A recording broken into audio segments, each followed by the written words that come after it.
السلام علیکم ورحمۃ اللہ وبرکاتہ۔ میرے دوستو اور ناظرین، جمعے کے دن درج ذیل امور مسنون و مستحب ہیں۔ نمبر 1 غسل کرنا، نمبر 2 مسواک کرنا، نمبر 3 خوشبو لگانا، نمبر 4 عمدہ لباس پہننا، نمبر 5 تیل لگانا، نمبر 6 نماز فجر میں امام کا سورہ سجدہ اور سورہ دہر کی تلاوت کرنا،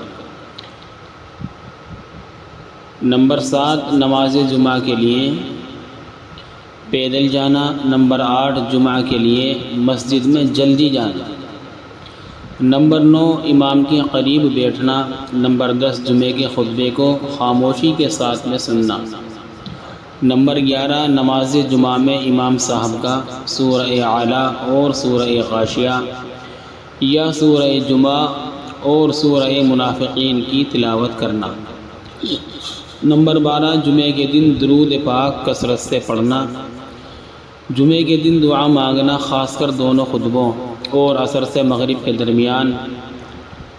واضح رہے کہ دونوں خطبوں کے درمیان دعا صرف دل میں کی جائے، زبان سے نہ کی جائے اور نہ ہی اس کے لیے ہاتھ اٹھائے جائیں۔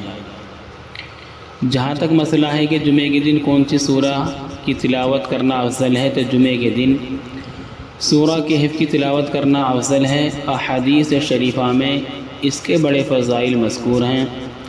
چنانچہ نبی پاک صلی اللہ علیہ وسلم نے فرمایا کہ جو شخص جمعے کے روز سورہ کہف پڑھے وہ اگلے 8 دن تک ہر فتنے سے محفوظ رہے گا، حتیٰ کہ اگر دجال بھی نکل آئے تو اس کے فتنے سے بھی محفوظ رہے گا۔